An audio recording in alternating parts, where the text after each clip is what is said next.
Salve galera, Mengão maior na área aí, com esse pós-jogo de Fluminense 2, Flamengo 1. Uma noite que era para ser a noite mais feliz, né, em termos de liderança, em termos de probabilidades de assumir 5 pontos de vantagem na frente do Palmeiras.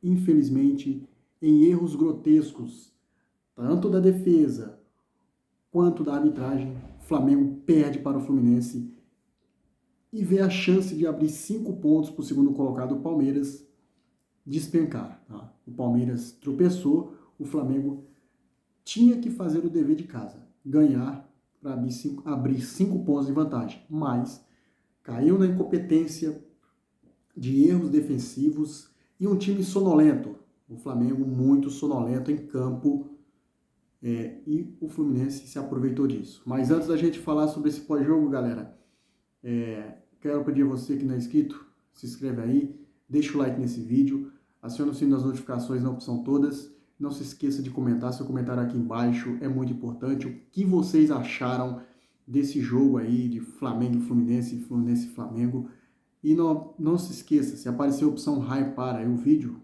deixa aquele hype esse vídeo aí, tá? E fazendo isso você estará ajudando aí o canal Mengão o Maior aí a crescer muito mais, tá? Bem, galera, vamos começar esse pós-jogo aqui falando, né, mais uma vez, o Flamengo deu mole. Mais uma vez o Flamengo deu mole, um absurdo é o que está acontecendo com o time do Flamengo, tá?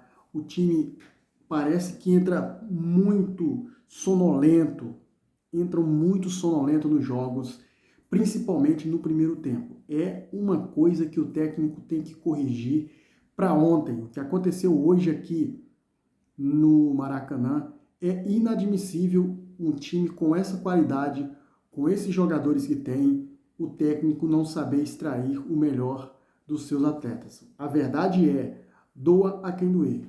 O time do Flamengo, ele não tem esquema tático de jogo. O Flamengo só está na liderança porque depende de muitos jogadores que individualmente são muito bons de bola. Vou questionar o trabalho do Felipe Luiz? Sim, vou questionar. Se eu tiver errado, vocês me corrigem, mas eu vou questionar o trabalho do Felipe Luiz. Por quê?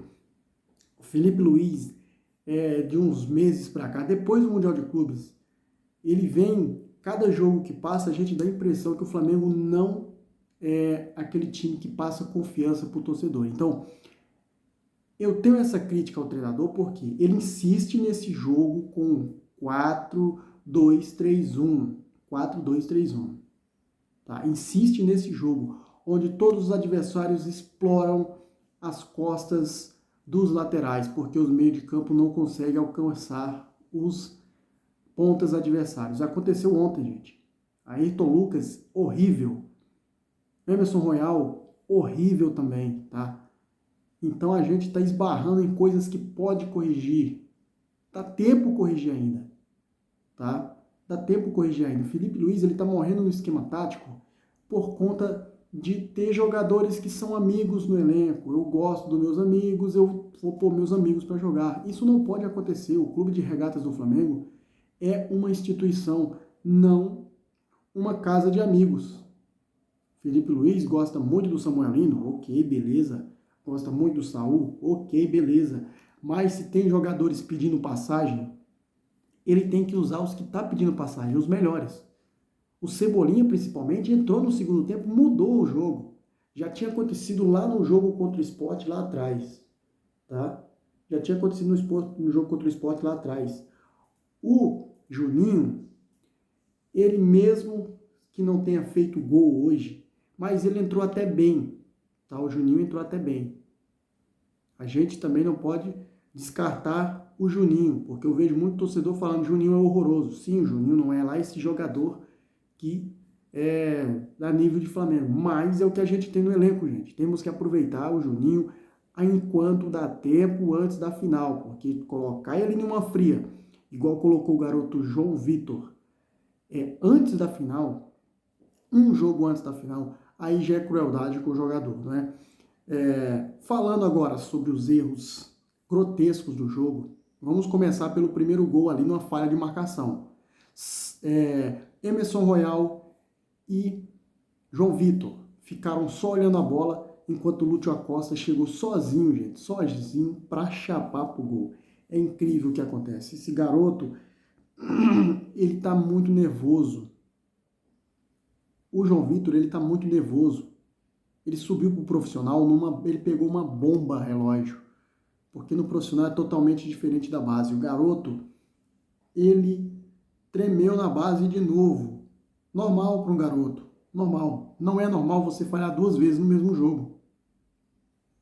Olha o recuo que ele deu pro Rossi, meus amigos.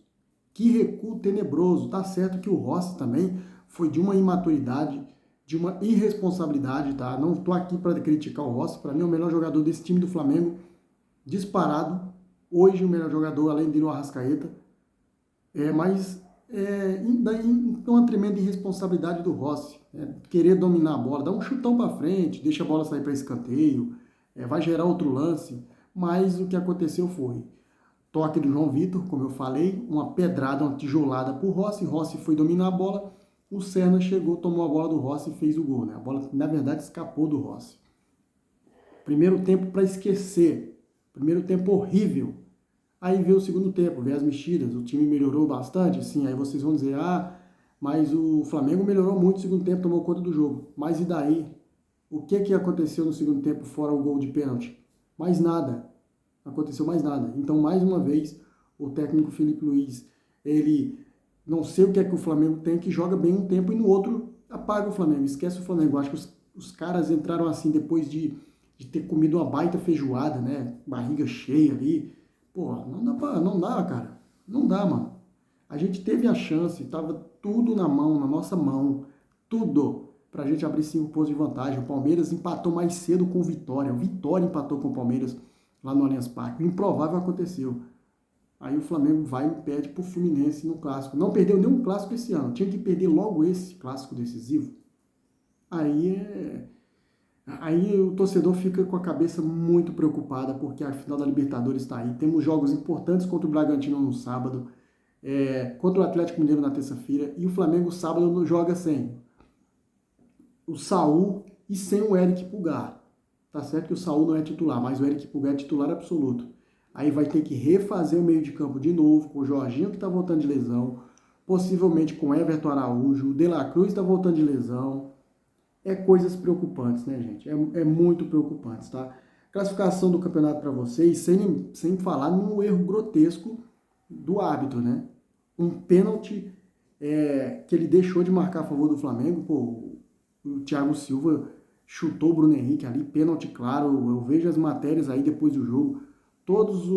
Quase todos, né? Principalmente um dos grandes maiores árbitros que eu já vi aí, os brasileiros, Simon, falando que foi pênalti em cima do Bruno Henrique. Cara, aí também não vai, né? Bem mais, menos mal. Mesmo com a derrota, o Flamengo ainda continua líder, 71 pontos em 34 jogos. O Palmeiras, 69 em 34 jogos. Presta atenção aqui, tá? O Cruzeiro, se ganhar hoje, vai a 67. Ficaria a 4 pontos do Flamengo e a 2 do Palmeiras. O Mirassol foi a 60 pontos. Matematicamente já garantiu a vaga da Libertadores. O Botafogo foi a 55 com a vitória. O Fluminense entrou no G6, tem 54 pontos. O Fluminense vai jogar contra o Palmeiras no próximo jogo. O Bahia joga hoje, tem 53 pontos. O Red Bull Bragantino tem 45 pontos, já jogou contra o Atlético Mineiro. O São Paulo tem 45 pontos. O Atlético Mineiro tem 44 pontos. Todos esses ainda têm chances de Libertadores via Campeonato Brasileiro. O Grêmio tem 43 pontos, o Vasco tem 42, o Ceará 42, o Corinthians 42 aí em 14º. Aí vem em 15º o Internacional 37, em 16º o Santos 37, em 17º Vitória 36, 18º Juventude 32, o Fortaleza é o 19º 31, e aí o Sport do Recife matematicamente já caiu, é o último colocado com 17 pontos. Praticamente aqui eu acho que Fortaleza e Sport já foram, né? A diferença do Fortaleza para o Santos e para o Internacional é de 6 pontos, mas temos 12 pontos em disputa. O Fortaleza vai ter que somar pontos e o time do Inter ou do Santos não ganhar, tá? Números da partida para vocês. Cara, uma coisa bem mentirosa, tá? Tão mentirosa quanto o placar não foi lá essas coisas, mas os números aqui é mentiroso, tá? Chutes, finalizações, 10 do Fluminense, 14 do Flamengo. Chutes no alvo, 3 do Fluminense, 4 do Flamengo. Posse de bola, 31 do Fluminense, 69 do Flamengo. Passes trocados, passes 519 do Flamengo, 228 do Fluminense. Precisão de passe, 84 do Fluminense e 92 do Flamengo. Faltas, 12 para cada lado. Cartões amarelos, 4 do Fluminense, 3 para o Flamengo. Cartões vermelhos zerados. Impedimentos, 2 do Fluminense, 4 para o Flamengo. Escanteios, 3-5. Bem, não é lá essas coisas também, né? Os números também não ganham jogo, né? Porque se ganhasse jogo, números e posse de bola, o Flamengo teria ganhado disparado do Fluminense, tá? A realidade é que o Flamengo não teve futebol para ganhar do Fluminense, infelizmente. O Flamengo que vinha aí de 4 jogos invictos contra o Fluminense, tá? Desde o Carioca, do dia 8 de fevereiro, o Flamengo empatou em 0-0. Em março, o Flamengo ganhou de 2-1. Depois o Flamengo empatou em 0-0 na final do Carioca e ganhou de 1-0 no Brasileirão. Tá? A última derrota do Flamengo para o Fluminense foi no 17 de outubro de 2024, no Campeonato Brasileiro do ano passado. O Flamengo volta novamente a perder para o Fluminense. Resultado doloroso, o que era para ser uma noite espetacular, acabou sendo uma noite horrível. Só não foi pior porque o Palmeiras não ganhou, né? Essa é a verdade. Então o Flamengo, no próximo jogo contra o Red Bull Bragantino, pode assumir aí 5 pontos de vantagem, porque não, se ganhar e o Palmeiras perder para o Fluminense. Podemos abrir aí esses 5 pontos ou até diminuir também, né? Depender do jogo. Mas eu acho que o Flamengo ganha do Red Bull, tá? Dito isso, eu vou ficando por aqui. Saudações rubro-negras. Isso aqui é Flamengo.